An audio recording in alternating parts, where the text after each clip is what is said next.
Bonjour.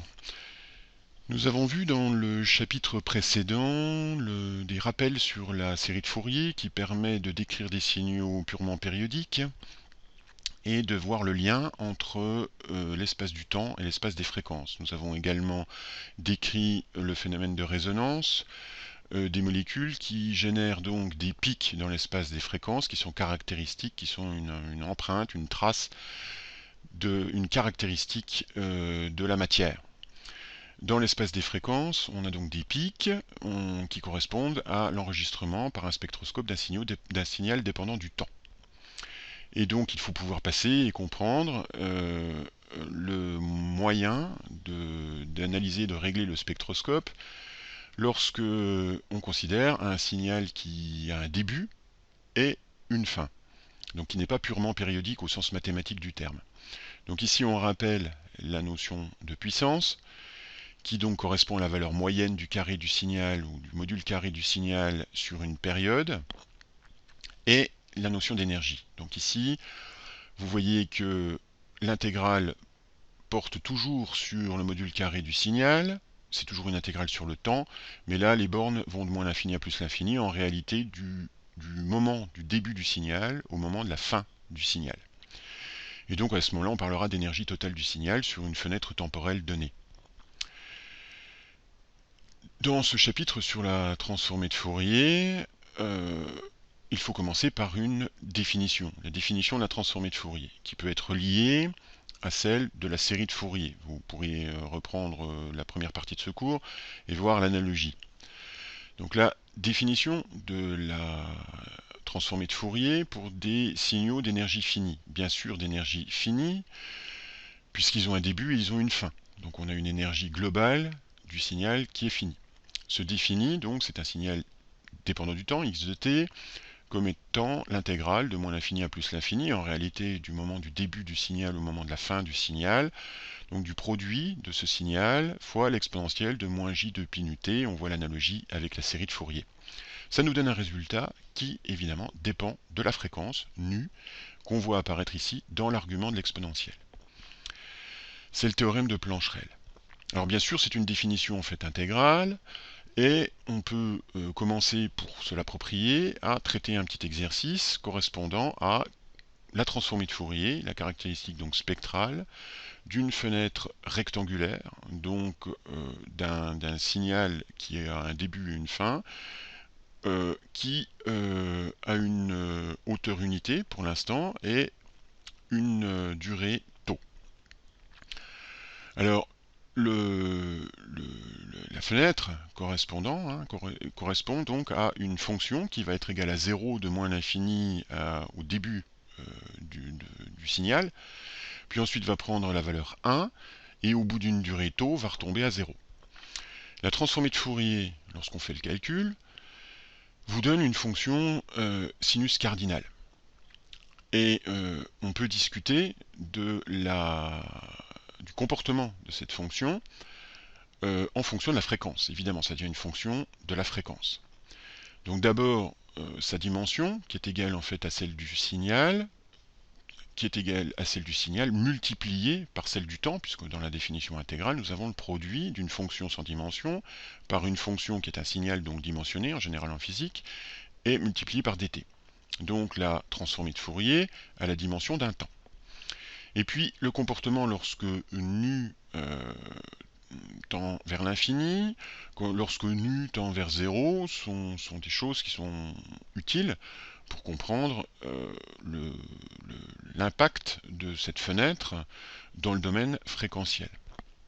Et puis de la même manière, tau devient ici un paramètre pour cette fonction de nu, et la question peut se poser de représenter cette fonction pour différentes valeurs numériques de tau, donc c'est une fonction de nu, et lorsque tau augmente, comment la fonction se comporte. Alors vous trouverez assez facilement, lorsque vous aurez fait en fait un petit calcul numérique, que lorsque tau croît, nous avons la fonction sinus cardinal qui devient de plus en plus étroite. Nous verrons des applications plus tard. Alors le calcul de la transformée de Fourier de cette fonction de hauteur 1 sur un intervalle que nous allons définir comme étant moins t sur 2 à plus t sur 2 par exemple, hein, compte tenu que on l'a défini précédemment comme étant égal à tau, cette largeur. Donc de manière générale, on peut intégrer en fait cette fonction, donc cette fonction paire. Il suffit de prendre la primitive de l'exponentielle de manière classique, donc la voici, à prendre entre les valeurs moins t sur 2 et t sur 2 pour obtenir la fonction sinus cardinal. Donc le calcul est relativement simple. Et puis on peut caractériser cette fonction sinus cardinal par ces zéros qui sont régulièrement espacés dans l'espace des fréquences et qui correspondent donc à des fréquences qui sont multiples entiers de 1 sur t, l'inverse de la durée du signal. Donc on voit immédiatement, avec le positionnement de ces zéros, que lorsque la durée du signal dans l'espace temporel augmente, de cette fenêtre augmente, eh bien les pics deviennent de plus en plus étroits, se rapprochent les uns des autres dans l'espace des fréquences. Et on peut considérer le cas limite où le temps devient infini et où donc la largeur de ces pics dans l'espace fréquentiel deviendrait quasiment nulle.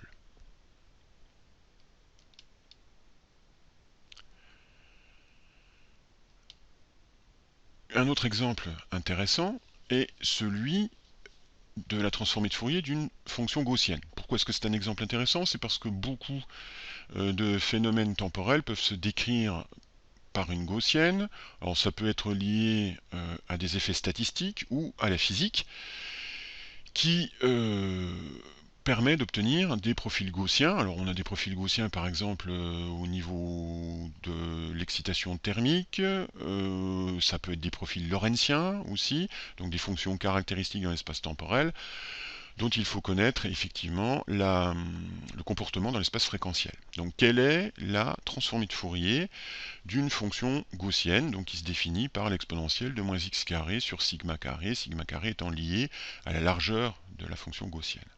Donc on reprend la définition, on a un produit de deux exponentielles que l'on peut mettre sous cette forme factorisée au niveau de l'argument. Et puis on a plusieurs astuces à faire intervenir. D'abord le passage en coordonnées polaires pour pouvoir calculer cette intégrale qui va nous faire apparaître un jacobien de transformation et qui va nous permettre en fait de pouvoir calculer l'intégrale.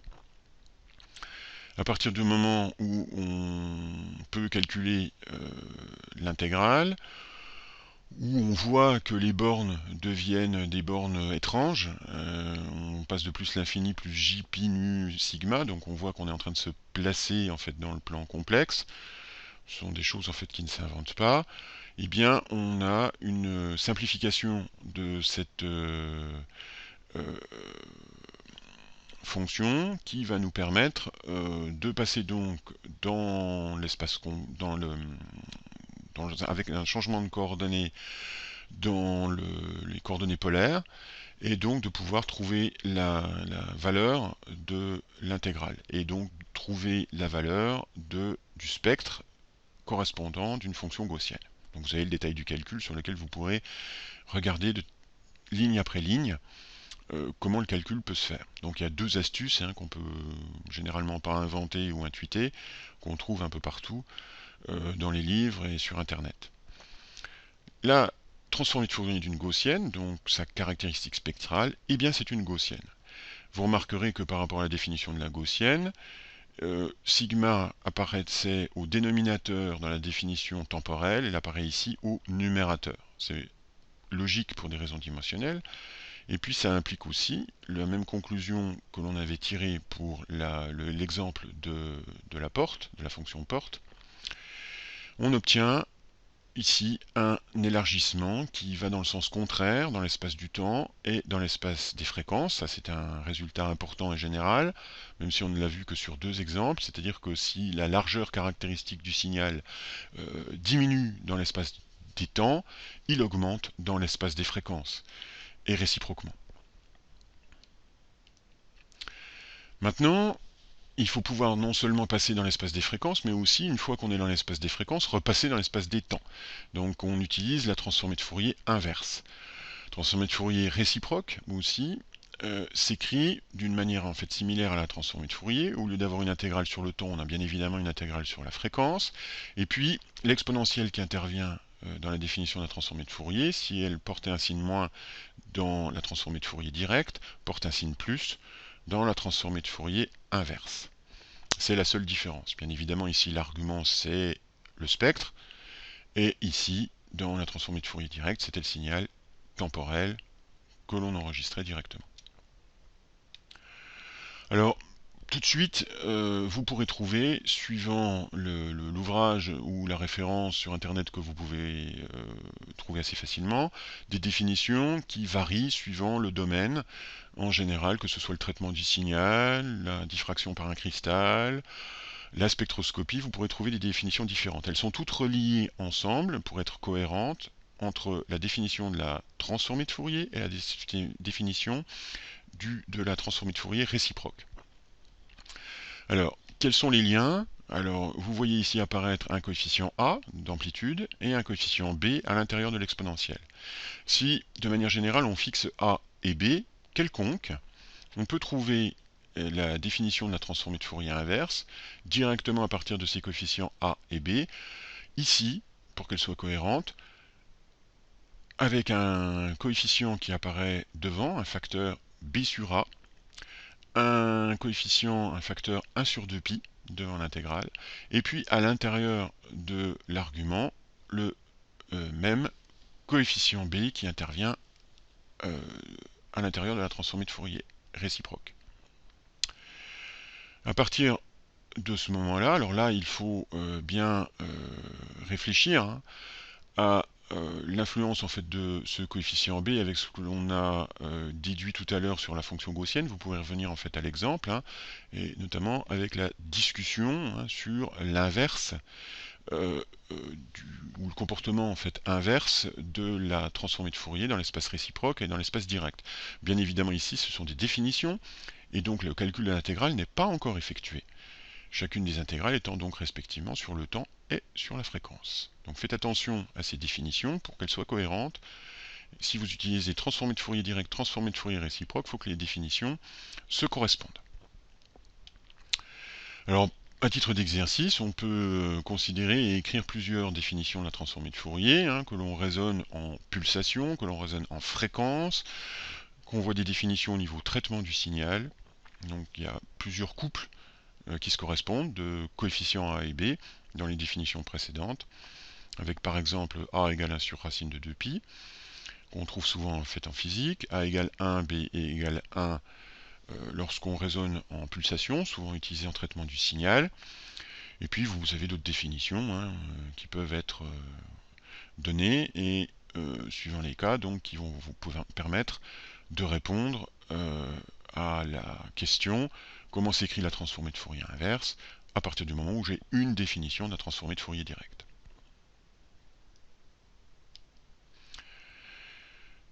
Attaquons maintenant ce qui est nécessaire pour comprendre la discrétisation, c'est-à-dire donc l'acquisition du signal sur une carte et pouvoir répondre à la question comment régler le spectroscope. Alors on a un système d'échantillonnage, donc on va prendre quelques échantillons répartis différemment. On peut considérer que chaque temps de mesure pour chaque échantillon va être limité, on peut le donner, ou voire infinitésimal. Dans le cas où il est infinitésimal, on a besoin de la distribution de Dirac. Alors qu'est-ce que la distribution de Dirac? C'est un objet mathématique qui n'est pas une fonction, et dont la définition en fait naturelle peut être introduite à partir du moment où on considère la caractéristique d'une seule fréquence, donc d'une fonction véritablement périodique. Alors, pour introduire cette notion-là, on regarde comment se comporte la transformée de Fourier réciproque par rapport à la transformée de Fourier directe. Et en particulier, on va considérer la condition donc de réciprocité. Si on a la transformée de Fourier directe et la transformée de Fourier réciproque, on doit pouvoir remplacer la transformée de Fourier directe ou réciproque dans l'autre définition. Alors typiquement ici, on remplace x de nu, donc la transformée de Fourier directe, par sa définition intégrale dans la transformée de Fourier réciproque. Et bien évidemment, on doit retrouver, sous une certaine condition qu'on va établir, x de t égale x de t à la fin. Alors on travaille sur les deux intégrales, il y en a une sur eta ou zeta et l'autre sur nu. Et donc on va travailler sur les deux intégrales en faisant bien attention à l'endroit où apparaissent chacune des variables d'intégration. En particulier, on va déplacer le dz ici en facteur de l'argument global, de toute la fonction à intégrer.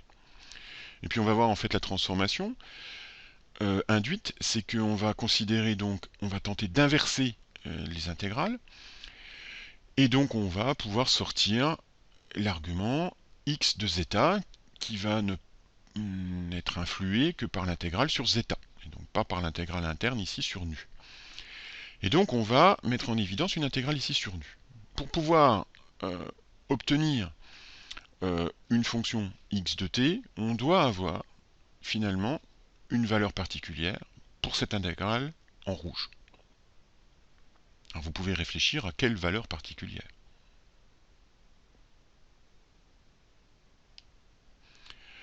Donc cette valeur en fait particulière est finalement une fonction que l'on, ou plutôt une distribution que l'on va définir comme telle. Donc x de t va pouvoir s'écrire comme étant l'intégrale de moins l'infini à plus l'infini de x de zeta delta de zeta moins t. Et cette intégrale porte sur zeta. Alors cette fonction en fait particulière, c'est quand même l'intégrale de moins l'infini à plus l'infini. Si vous vous souvenez des formules que vous connaissez au niveau des complexes, hein, de deux fonctions partie réelle, partie imaginaire, qui sont périodiques, donc d'extension infinie. Ce qui peut vous paraître étrange, hein, parce qu'on va intégrer de moins l'infini à plus l'infini ces fonctions d'extension infinie, donc purement périodiques. Donc c'est pour ça que Laurent Schwartz, le père de la théorie des distributions, a introduit cette distribution de Dirac. Par définition, cette distribution de Dirac, c'est une intégrale de moins l'infini à plus l'infini de cette fonction exponentielle de moins j de pi nu t. Cet objet étrange mathématique agit sur l'argument d'une intégrale dans une intégration pour fournir finalement une valeur particulière de la fonction. Donc pour extraire une valeur particulière de la fonction à un instant donné, ici. Donc c'est une distribution qui va extraire sous une intégrale une valeur particulière de la fonction, ce qui est quand même relativement étrange. Parce qu'en général, une intégrale, c'est quand même une opération qui permet de moyenner sur un intervalle. Ici, c'est le moyen d'extraire une valeur particulière de la fonction. Alors c'est intéressant parce que, bien évidemment, ça peut permettre de définir un échantillonnage, donc l'extraction d'une valeur particulière du signal temporel en un instant donné t0. Donc c'est une extraction de valeur sous le signe intégral. Alors évidemment, cette définition de l'intégrale va avoir quelques propriétés qui peuvent être intéressantes. D'abord, le fait que si on considère une fonction égale à 1 de moins l'infini à plus l'infini, donc une fonction qui n'est a priori pas de carré sommable, mais qu'on l'intègre quand même en facteur d'une distribution de Dirac, donc qui agit sous le signe intégral, on aura la propriété de l'intégrale de moins l'infini à plus l'infini, de cette fonction qui finalement est de support nul, de largeur nulle, puisqu'elle extrait une valeur particulière en t0, et une seule, et bien l'intégrale de cette distribution de Dirac appliquée à la fonction 1 va être égale à 1. C'est bien la preuve que la distribution de Dirac n'est pas une fonction.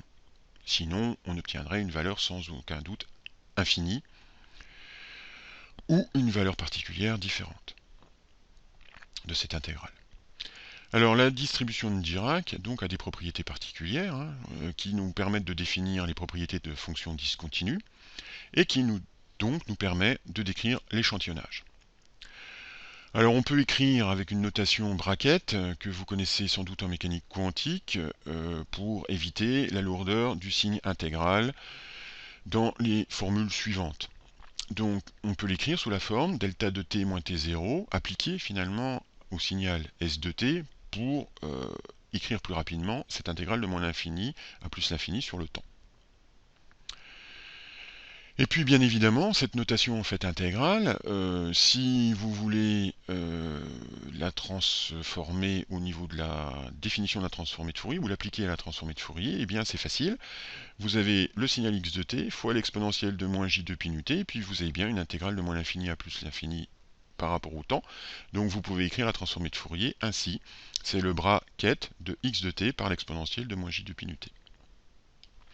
Donc cette notation, on va rappeler quand même les notations intégrales, hein, donc qui nous permet de dire et d'écrire la distribution de Dirac appliquée à la fonction x de t nous permet d'obtenir la valeur en 0 de manière générale, lorsque t0 égale à 0.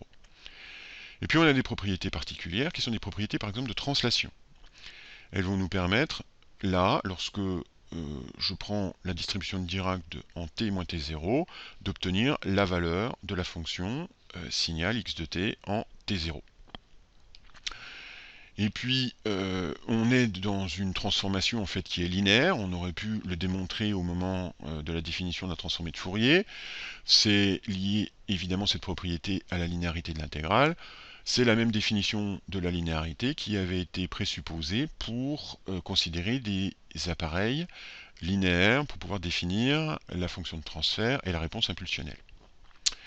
Lorsque on considère la transformée de Fourier d'un signal dépendant du temps, on peut distinguer les valeurs de fréquence positive et de valeurs de fréquence négative. Souvent en physique, on ne considère que des valeurs de fréquence positive. Parfois, on est obligé de passer à des valeurs de fréquence négatives, qui sont des fréquences virtuelles, pour faire du calcul d'intégrale. Mais bon, en physique, de manière générale, les fréquences sont positives. Donc ça veut dire en fait que on considère une fonction x de t qui est complétée par son symétrique finalement, ou par une valeur nulle, suivant les cas, lorsque ça nous arrange. Donc le signal x de t va être transformé en fréquence en considérant l'argument de l'exponentielle de la transformée de Fourier avec des fréquences positives. On pourrait limiter aussi l'intégrale de 0 à plus l'infini. À partir du moment où on est dans l'espace des fréquences, on a des fonctions qui sont a priori complexes, des fonctions de la fréquence. Donc, en général, on applique les propriétés sur un signal qui est, lui, un signal réel. Parfois, certains appareils donnent un signal complexe. Donc là, il va falloir aussi être capable d'utiliser ces signaux complexes qui, finalement, codent en même temps l'amplitude du signal et la phase de ce signal. Donc on peut représenter sous forme complexe. Mais si le signal est réel et que le signal est une fonction paire du temps, sa transformée de Fourier sera aussi réelle et aussi paire. Donc ces propriétés de fonction sont rassurantes pour le physicien, hein, puisqu'il va travailler en général sur un signal réel pour obtenir un spectre réel. Évidemment, de la même manière, hein, vous avez des propriétés dans le cas en fait où le signal est impair, et là on obtient en fait un signal dans l'espace des fréquences qui est imaginaire, dont les propriétés de parité sont conservées. À partir du moment en fait où vous avez la définition de la transformée de Fourier, vous pouvez facilement démontrer ces propriétés-là. C'est intéressant à faire au niveau d'un exercice pour s'approprier le calcul de la transformée de Fourier. Bon, bien évidemment, si on translate le signal dans le temps, on a par exemple une ligne à retard dans l'appareil, donc on a une translation du signal, et bien que se passera-t-il au niveau du spectre? Et bien ce spectre sera modulé, c'est-à-dire multiplié par une fonction périodique qui sera en exponentielle de moins j depuis nu t0. Ça aussi, vous pouvez le démontrer assez facilement. Donc une translation dans l'espace du temps va faire apparaître une modulation dans l'espace de Fourier qui va donc nous rendre finalement naturellement le signal complexe. Donc la propriété complexe du signal sera liée en général à des déphasages dans l'espace du temps. Donc nous rappelons que la transformée de Fourier du Dirac va être égale à la fonction unité définie sur R, c'est-à-dire à la fonction constamment égale à 1, qu'on note en fait ici. Et puis de la même manière, la transformée de Fourier d'une fonction constamment égale à 1 sur R, c'est la distribution de Dirac. Donc là on a une fonction de largeur infinie, dont la transformée de Fourier va être une fonction de largeur infinitésimale. On peut le voir comme ça. La transformée de Fourier de la translation de l'opérateur translation, qui est donc définie par la fonction de Dirac, la distribution de Dirac en t moins t0, va être une fonction de modulation, comme on l'a vu juste précédemment. La transformée de Fourier d'une modulation, donc la multiplication par une fonction périodique, va être une distribution de Dirac, donc une translation dans l'espace des fréquences. Et puis, on peut aussi s'amuser à calculer la transformée de Fourier de fonctions oscillantes, donc purement oscillantes, pour obtenir la combinaison linéaire de deux Dirac aux fréquences moins nu0 et nu0 pour le cosinus en particulier. Donc la trace d'une fonction purement périodique par la transformée de Fourier nous donne deux pics de Dirac. Et puis bien évidemment, de la même manière, on peut calculer la transformée de Fourier réciproque d'une fonction rectangle et d'une fonction sinus cardinale. Quand on a une fonction sinus cardinale dans l'espace des temps, on doit obtenir une fonction rectangle dans l'espace des fréquences, et réciproquement. Et puis, pour l'échantillonnage, eh bien, on définit ce que l'on appelle un peigne de Dirac, c'est-à-dire un ensemble de Dirac qui sont espacés de l'intervalle grand T, donc qui s'écrivent delta de t moins nt, n étant entier. Alors a priori, on peut considérer un peigne infini. Donc vous voyez bien, ce sont des petits Dirac qui sont espacés de grand T. C'est pour ça qu'on l'appelle peigne de Dirac. Et sa symbolisation, c'est la lettre Cha en russe qui ressemble à une extraction en fait d'un peigne. Donc on a des pics régulièrement espacés. Bien évidemment, c'est lié à l'échantillonnage. Et donc, si on extrait un certain nombre en fait, d'échantillons, eh bien, puisque cette fonction est périodique, elle admet un développement en série de Fourier, dont on peut calculer ou écrire au moins chacun des coefficients de Fourier. Et puis, avec les propriétés que nous avons vues précédemment, faisant intervenir la distribution de Dirac, on obtient des modulations. Donc, on se rend compte que lorsqu'on remplace ce coefficient dans la définition de la transformée de Fourier, ou qu'on utilise directement la transformée de Fourier d'une modulation, eh bien on réobtient des pics de Dirac. Donc ça veut dire, c'est une propriété importante, que la transformée de Fourier d'un peigne de Dirac, donc correspondant à des distributions de Dirac espacées du temps grand T, va nous donner un peigne de Dirac dans l'espace des fréquences, avec des distributions donc de Dirac espacées de 1 sur t. À nouveau, on revoit la correspondance. Plus grand T va être important, plus les peines de Dirac vont être rapprochées, les échantillons vont être rapprochés dans l'espace des fréquences. Alors ça peut paraître étrange et contre-intuitif, puisque si on espace de manière importante en fait les échantillons, a priori ce résultat montre que la description dans l'espace des fréquences est d'autant plus précise. Et puis on a le coefficient 1 sur t ici, qui nous permet en fait d'obtenir quelque chose de normalisé, puisqu'ici les fonctions correspondant à l'argument du produit de la distribution dans l'intégrale par l'élément dt, dans l'intégrale de la transformée de Fourier, vous donne quelque chose d'homogène à un temps. Et donc la transformée en fait de Fourier de ce peigne est attendue comme étant une fonction qui va être homogène à un temps. Donc là, il faut réfléchir un tout petit peu à ce coefficient 1 sur t qui va nous permettre de trouver finalement une définition qui corresponde dans l'espace du temps et dans l'espace des fréquences. Donc ce coefficient 1 sur t peut être considéré comme contre-intuitif, mais résulte du calcul pour cet exemple très particulier de série de distribution de Dirac espacée à intervalles réguliers. Alors la distribution de Dirac est donc un objet étrange, bien sûr, pour lequel il faut réfléchir avant de pouvoir le manipuler sans commettre d'erreur.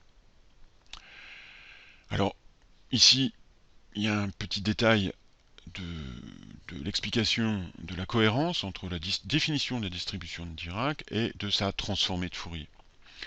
Donc la distribution de Dirac étant a priori définie comme une intégrale sur les fréquences, quand on la considère dans l'espace des temps, bien évidemment elle est homogène à une fréquence. Donc c'est pour ça, rapidement, que l'on voit ce coefficient à sûreté, a priori contre-intuitif, qui sort de cette intégrale. Et donc, comme il sort de cette intégrale, il reste en facteur de la distribution de Dirac résultant. Donc on a une certaine cohérence, même si elle est contre-intuitive, de la transformée de Fourier du peigne. Donc maintenant, on sait quelle est l'influence d'un échantillonnage très rapide à une période grand T. Quand je dis très rapide, c'est-à-dire que l'extraction de chaque échantillon est infinitésimale, donc on peut être décrit par une distribution de Dirac. On a sa traduction dans l'espace des fréquences, donc au niveau des spectres que l'on peut obtenir. Donc, cette transformée de Fourier est ici pour l'échantillonnage, réécrite en fonction de la fréquence, avec un autre aspect qui va vous permettre de vous convaincre de la pertinence de ce coefficient. Ici, donc, ce 1 sur t est simplement transformé, de manière logique, en un coefficient nu0, caractéristique en fait de la fréquence d'échantillonnage dans l'espace des fréquences. Alors qu'ici on avait la période d'échantillonnage grand T dans l'espace des temps, qui donnait en fait, avec son inverse, évidemment la fréquence d'échantillonnage. Donc ça résulte du fait que si on ose écrire le produit de Dirac dans l'intégrale, et bien avec les propriétés, on en déduit que le résultat est à nouveau en fait un Dirac. Alors une conclusion partielle sur ce rapide chapitre sur la transformée de Fourier, de ses propriétés principales qui sont utilisées et mises en œuvre, en particulier en spectroscopie, mais au niveau de l'échantillonnage. On a besoin donc d'outils, les propriétés de la transformée de Fourier réciproque, quelques exemples de la transformée de Fourier, en particulier pour la transformée de Fourier d'une fenêtre, la transformée de Fourier d'une gaussienne, le fait que la transformée de Fourier, rappelons-le, on l'avait introduit rapidement, d'une fonction de transfert, eh bien c'est la réponse impulsionnelle, et la définition réciproque. L'action pour décrire en fait un échantillonnage parfait, de l'extraction d'une valeur du signal S de t écrite sous forme d'intégrale à l'aide de la distribution de Dirac, la transformée de Fourier d'un peigne de Dirac donc, qui permet de décrire l'échantillonnage dans l'espace des temps et qui a donc une influence dans l'espace des fréquences, le fait que la résonance est évidemment pas un phénomène qui génère une infinité dans le signal ou une divergence dans le signal, mais donc l'obligation, ça on l'a vu dans la première partie, de l'introduction de l'amortissement pour pouvoir décrire la réalité physique, va nous permettre de ensuite introduire le dernier outil qui est la convolution, puis ensuite on parlera de la corrélation dans cette troisième et dernière partie qui va nous permettre donc de décrire complètement l'effet des trois paramètres sur le réglage du spectroscope, la durée de mesure, la période d'échantillonnage et la durée de prise de chaque échantillon.